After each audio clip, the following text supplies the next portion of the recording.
J'ai beaucoup réfléchi à votre lettre pendant cette journée. C'est pourquoi je crois nécessaire de vous aider encore à chasser de votre esprit ces remords et ces craintes qui doivent vous faire beaucoup souffrir. Vous avez les remords de m'avoir, à Colongette, encouragé par votre affectueuse bonté à vous avouer que je souffrais beaucoup de vous aimer d'un amour sans issue. Il faut au contraire nous en féliciter tous deux, puisque sans cela, jamais je ne vous l'aurais dit. D'abord parce que je ne savais pas si vous m'aimiez vraiment, ensuite parce que mon humble situation, ma sauvagerie et mon orgueil mettaient des obstacles infranchissables. Quant à des craintes pour l'avenir, c'est moi qui devrais en avoir et non pas vous. Vous me voyez à travers votre affection, mais je vous assure que j'ai de nombreux défauts et que mon caractère n'est pas toujours agréable. Pourtant j'ai confiance parce que je vous aime et que j'espère devenir meilleur sous votre influence. Soyez persuadé que vous ferez mon bonheur plus tard comme vous le faites déjà à présent. Nous nous aimerons bien. Nous serons tout l'un pour l'autre et tout l'un à l'autre. Nous vivrons étroitement unis cette vie un peu isolée, mais simple et saine, que nous aimons tous deux, et qui est la meilleure parce qu'elle est la plus naturelle et nous rapproche sans cesse. Je vous initierai petit à petit aux choses de la campagne. Je vous les ferai aimer pour leur joie ou pour leur tristesse.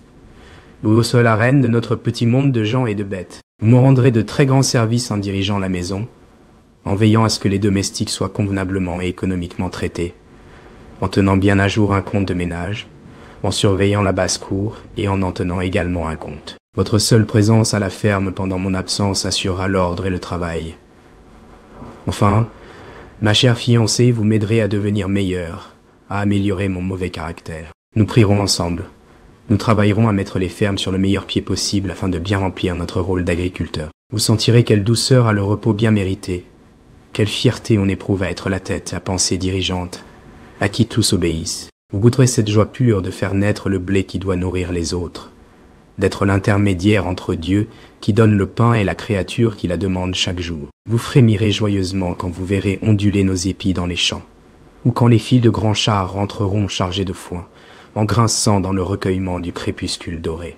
Vous serez mon bon ange, l'ami de toujours, la maîtresse, comme disaient les hommes. Croyez-moi, même si tout ce que vous me dites était vrai, cette tâche ne serait point au-dessus de vos forces.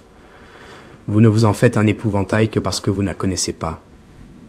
Tout est si simple, si facile ici. Les difficultés même que j'ai en ce moment sont, à les bien considérer, des enfantillages. Elles sont résolues par ma seule présence ici, sans que j'aie à faire grand effort de volonté, d'intelligence. D'ailleurs, en principe, on n'est jamais débordé par les difficultés puisque Dieu les mesure toujours à nos forces. Il suffit d'avoir bonne volonté de faire tout ce qu'on peut.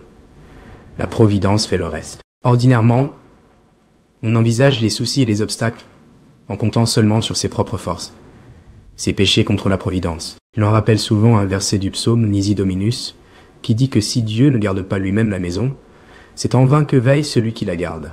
10h30 du soir. Le téléphone m'a interrompu pour m'annoncer une fâcheuse nouvelle. Adam, le petit domestique du père, s'est cassé le bras droit en tombant d'une échelle. Je suis descendu pour aider le père Lesage à lui donner les premiers secours. Le docteur vient de lui remettre le bras. C'est une simple fracture de l'humérus, sans aucune gravité. Je disais donc, mon ami, que malgré votre pessimisme, vous deviendrez petit à petit une parfaite maîtresse. J'en suis absolument persuadé malgré tout ce que vous pouvez me dire au sujet de votre intelligence, de votre lenteur d'esprit, de votre parole confuse. Toutes choses d'ailleurs que vous noircissez à souhait. Il faut vous en persuader aussi. C'est votre premier devoir vis-à-vis de notre bonheur.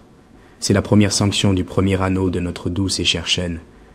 Dans votre prochaine lettre, dites-moi que je vous ai convaincu, que vous avez foi et confiance. Cela me rendra si heureux. À demain, ma chère fiancée. Je vous aime autant qu'il est possible d'aimer.